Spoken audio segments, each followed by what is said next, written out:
Apologize being a few minutes late. Had a few things to do this morning, as you can imagine. So, yeah, I'd like to start with what Tony said there, reiterating how proud we are of Tim, and congratulations to Tim Couch and going into the Hall of Fame. Well deserved. So we are very excited for him. After watching the film post-game for South Carolina, much of what I said after the game holds true, with one exception, and it's a good thing. After watching the film, I actually do think our guys played really hard. We just didn't play very smart. I said that, in the post-game as well, and it holds true. We didn't play we didn't execute very good. We didn't play very disciplined. We didn't play winning football at all. We played hard at times. Guys were physically up for the challenge. Just mentally, we got to do a better job. And, you have to put a lot of that and give credit to South Carolina for that as well. They affected us. They played very good. They played better than us. And that's the bottom line. They played very good, especially defensively. Offensively, they did a really good job as well. I think Dow Loggins does a heck of a job, and they hung in there. And, it starts, somebody asked me the question after post-game, I think it was John, about, going for it, and that's clearly a mistake on me. The game was very tight at that point, and both teams were struggling to move the football. Heck, the game didn't. I think they went up 17 on like the 8th or 9th possession of the game, and that was on the 4th and 1. I think we had them stopped. I think they're going to punt the ball, and it's 10-6 game at that point, and would have been even closer. Possibly if I'd have punted the ball there instead of went for it on 4th and 1, and then I think. The next possession is the possession. There's 2 or 3 balls on the ground, and we can't. We just can't scoop it. We had an opportunity to do some of those things. So, bottom line is, in summary, what I said after the game. Give them credit. South Carolina played very good. We didn't play good enough. Starting with myself, our staff, all the way down to the players. And I talk about it all the time. I don't think I have to deliver it in a different way to the players, but it comes down to disciplined execution, and I talk about that all the time. But it holds true. There's in that game, I think South Carolina had 6 explosive plays for 152 yards, and of the explosives, 3 of them were complete technique issues, just playing football. 3 of them were, several of them were good on their part. One was a real competitive play. On an RPO between one of their wide receivers and Max on a really tight play. The other wheel route was a good concept. They sucked up one of our guys' eyes and hit the wheel route for the touchdown, I think, to make it 17. So just a lot that we can improve on. And again, give them credit.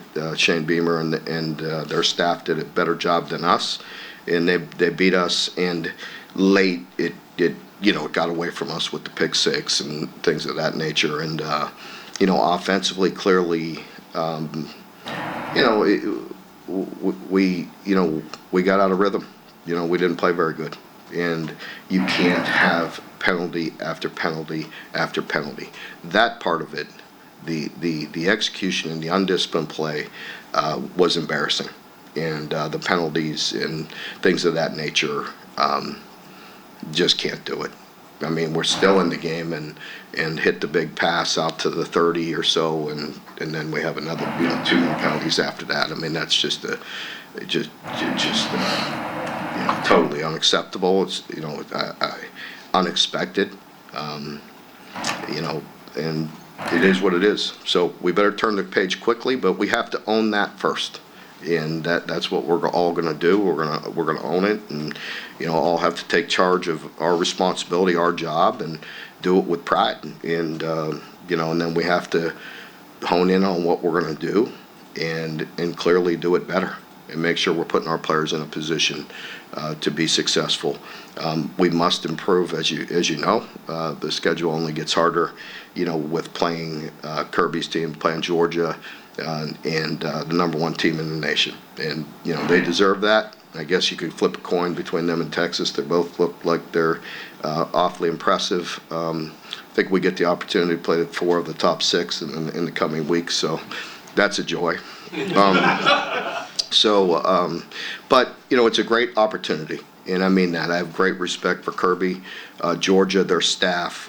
Mike Bobo's been around there forever, off and on, played there with Kirby, and those guys do a great job. Carson Beck, just a remarkable player. Just hitting on all cylinders right now, and just a very good, tough player. He throws it in rhythm. He throws it, very precise, but he's awfully tough as well. He'll pull it down, scramble, buy time, run with his feet, lower his shoulder. You name it, he does it. You can see he's a clear leader on a very good veteran team. Their wideouts can really go. They have some wideouts that really have great top end. They always have great backs, and this year, with Etienne and then the freshmen, they're just very impressive young men, and so very good team defensively. You know what you're getting there. You're always going to get a great defense with a bunch of guys that have a lot of length and a lot of strength, and that are coached very well and play very well. So. We know that going into it with Georgia, you have to compliment them because they deserve it, and they've done it with consistency for a long time. And for us, we have to improve. Bottom line, we got to get better, and we have a great opportunity to do that this week against one of the very best teams in the country. And so we'll be up for that challenge. I do expect our team to respond. There were so many good plays that got overlooked defensively. We created a lot of negative plays, had the ball on the ground. We got to get some of those to, and give us an opportunity, get that spark that we needed. But there was a ton of negative yardage plays created and a lot of pressure. And then some ones that we missed even late. I think after it was already 17, the next one, we had them a couple opportunities. Those third downs were hurtful. They only converted 3, but they were painful. They were a painful 3. And then we lost contain that gave up the score to make it 24 on a play that just is fundamental football. So I think a lot of things are fixable, and the other things we have to make sure we have a good plan to get fixed and improve. So yeah. The film showed you guys did play hard. I don't think fans always understand the distinction between playing hard and the undisciplined stuff you're talking about. So what did you see? Yeah, it's a great point. I mean, and it's true. We were clearly undisciplined at times. See, like, defensively played exceptionally hard. We created a bunch of negative yardage plays. The ball's on the ground. I mean, heck, in the one series, the ball's clearly up for grabs 2 plays in a row, and we can't get it. And so, that's what I mean. They played hard. We just didn't play very smart, and with execution and with the discipline. Like the 4th and 1. It looks, like a comedy of errors at times, but it's like, guys are up there, and I have to look at it. There was the creative way that they did it. I thought you weren't allowed to do, by putting somebody under center and the quarterback clapping behind him with him moving his foot. I didn't think you were allowed to do that. You know what I mean? But again, no excuses. We have to be smart and understand those things. So that's, what I'm talking about. Like, they're playing hard, just not very smart right there. Offensively, different story. You know what I mean? There's things of execution that were inexcusable. You know what I mean? And give them credit. They're hard to block. We said that going into it. We knew they were hard to block. We knew their edge was going to be, is a threat. And they have some really good, talented players that can create some havoc. And their inside guys, people underestimate them. I talked about them. They're experienced players. They're good through the middle, and guys that have been around. And then they added some edge. And so, and they disrupted us. And then, that gets us a little out of rhythm. I thought there's things we could do better. We have to own that part. When we ran the ball downhill like we did in the 3rd or 4th drive and got some runs, by that time it takes some confidence away. I made the bad decision, to go for it, put it a 2-score game. You start getting the negative yardage plays on your side. You start losing that confidence, instead of, for us, I think, our part, we could take better ownership, stick to our plan of running downhill at them early, not letting them wreck us, with the edges, with their, with said dynamic guys, and we started doing that. We just lost the confidence in throwing at that point in time, our protection at that point in time. Mark, you had 180 rushing yards when you take out the sacks, but pass blocking, the protection, like I said, wasn't there. So can you just explain the difference between run blocking and pass blocking, how it could be just such a drastic swing of the pendulum? Yeah, I think, we have to be able to run the ball so we can protect, and for defenses, if you get in predictable, if you get the offense in predictable pass, then those guys are going to tee off, and they have some, again, we knew that their front was hard to block, and certainly their edge, all front, because they hurt us inside and they hurt us outside, so if we're chipping and trying to help the tackles, their inside guys got pressure as well. So, and with run game, I thought our coaches did a very good job of anticipating the 3 down with the spoke defense, and they did that. They opened the game with it. We had an answer for it, and they got back into the 4 down, and we didn't have a real good answer for their pass rush on that, and so we became one-dimensional. And you've heard me say it a bunch of times, you get one-dimensional, it's not good. Looking at the film on pass block, do you think it was just communication or just misassignments? What did you see there? We had guys getting beat. We got beat inside, 2 guys inside got beat with one-on-ones. On the edge, we got beat several times. We chipped, and just overall pocket, was not good enough. And there's a lot of people in that boat. That's why you got to be creative and again, just do the things we can do well, and we got out of rhythm. And again, give them credit. We talk about it all the time, affecting the quarterback, making them uncomfortable, and they certainly did that. Mark, we've seen you go to the bubbles and the quick throws before. Obviously, it worked great with Wandell, but we've seen it the last couple of years maybe when quarterback needs to get the ball out quick when the O-line's not doing as well. Is that something that could happen, to get the ball that far? Yeah. We took ourselves out of position, with that. We hit the big pass to Dane. We go quick, we throw it outside, and we lose 5 yards. Then the next play, I think we got sacked or had a penalty, and took ourselves completely out of field goal range, trying to go quick. We had numbers, missed the block, and they played it very aggressively, and, we got beat on it. But, we're trying to get to the perimeter. I think a painful play, as I mentioned after the game, was the 9-yard run on first down, then second down, lose 7 or 8 on the perimeter, and the read, the pool was there, to get the first down. And there's another play on the same play you're talking about on throwing on the perimeter. We could have handed it, and I think a hand would have gotten 5 yards. Instead, we go back 5. Mark, how do you handle Brock this week? He's playing against his former team, coming off a shaky performance at best. How do you handle this? Yeah, I think he'll be fine. I mean, we have to play good around him. You've heard me say, but it's very, very true. He has to have some time. And we have to have a good plan for him. He's playing a great defense. Brock is a tough, resilient guy that, we have to play well around him, and we got to put him in a position to be successful. And, he'll be good, and, we'll just leave it at that. And I have confidence that he'll get back and play well. Mark, the pass protection was obviously an issue 2 years ago with the sacks allowed. It got much better last year. Is this just a product of changing systems again, or do you think those guys? Well, I mean, I can't sit here, I'm going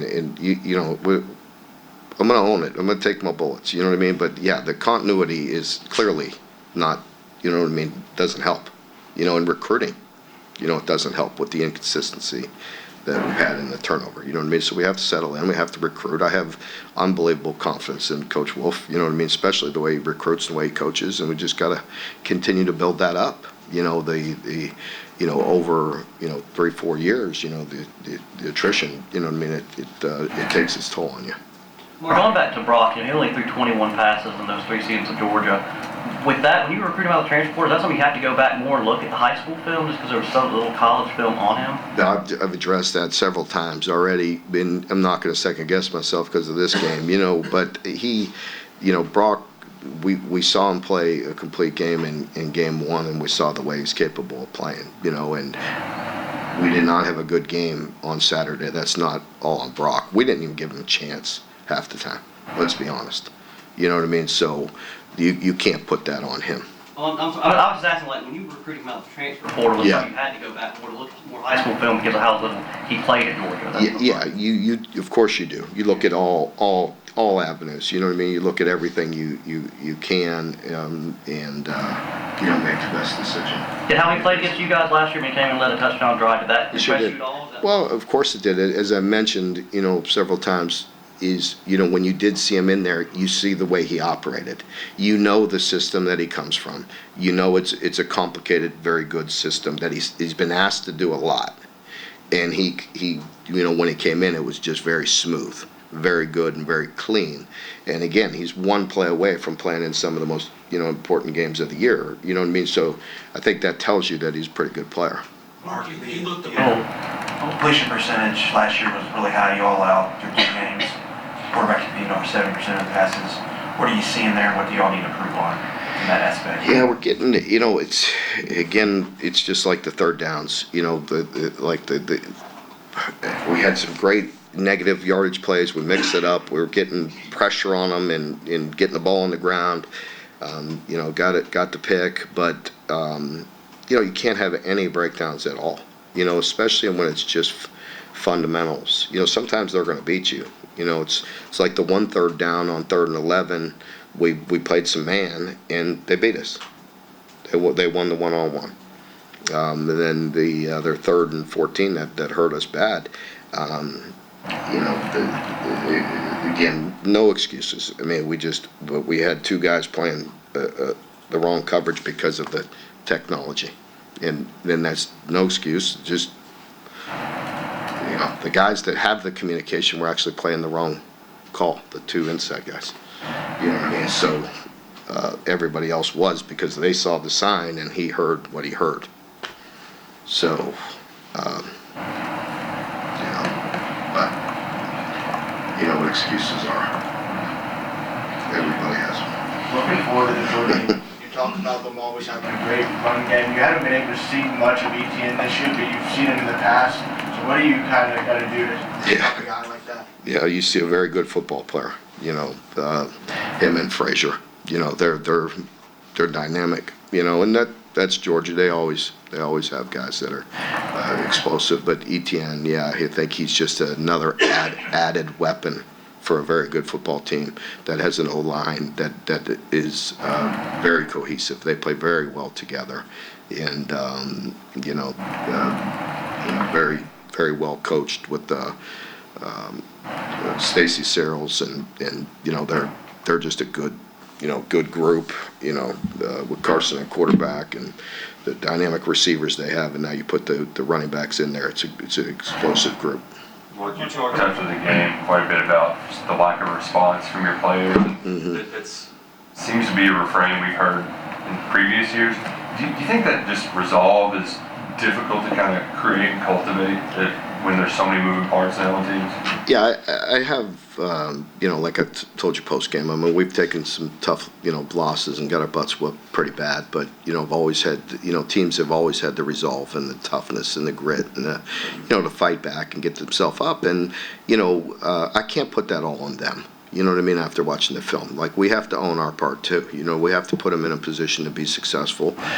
Some of the penalties are inexcusable. They're not coached to do that, but we also have to do our part. And put them in a position to be successful. So we're all in it together. We're all going to take it and take ownership of it. And the big thing is everybody's got to take charge of their own self and their job and their area, and then better execution and take pride in what we do. We have done that. We've done that well. That's why we've we've had the consistency that we've had. We've more wins. We want to play better, but we've also, had some consistency that is not exactly easy in this league. Jeff and then John. What You alluded to a couple of those plays where Brock thought maybe could have pulled it down and had something. Do you think maybe that, looking back at week 1 where we all Yes. sat around talking about maybe he was Yes. over-aggressive, was Yeah. that? Yeah, I do. I do. I think, again, that's part of it on us, and saying, and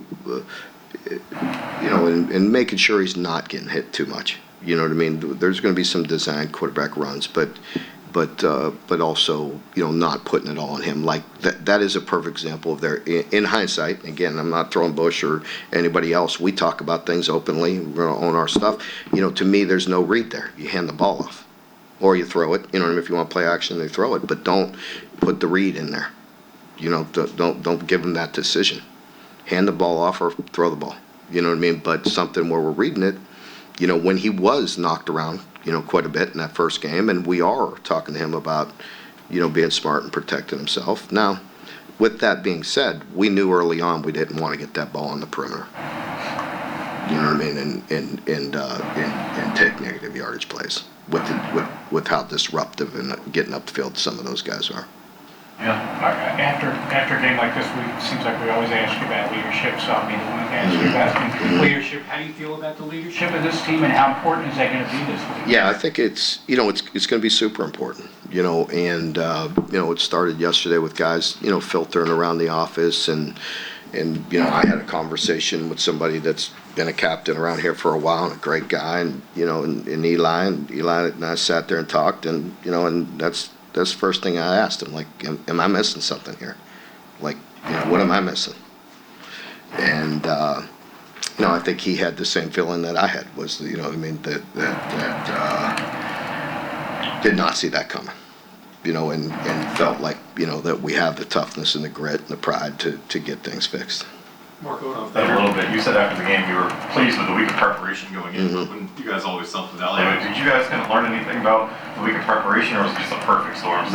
No, I think that holds true. And again, just reinforcing to your question, I mean, Eli's a guy that I trust, and he's mature, he's smart, he's been around here forever, and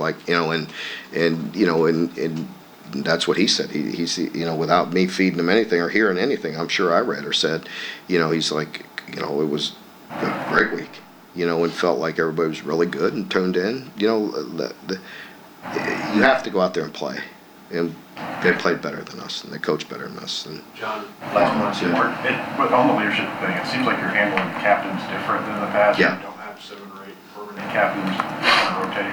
What went into that decision? the way it was distributed, there was a lot of guys, votes, and there's, a whole bunch of them that were separated by like one vote. And so, I think it's just, it's one of those situations where a lot of people don't name, you could just rotate who's playing well, who's leading, who's showing, in times like this, who's going to stand up this week and be great leaders. And some people vote for captains at the end of the year because they want to see the whole body of work and how they, how we do respond to adversity. That's, real leadership, so. I think that's a big part of it.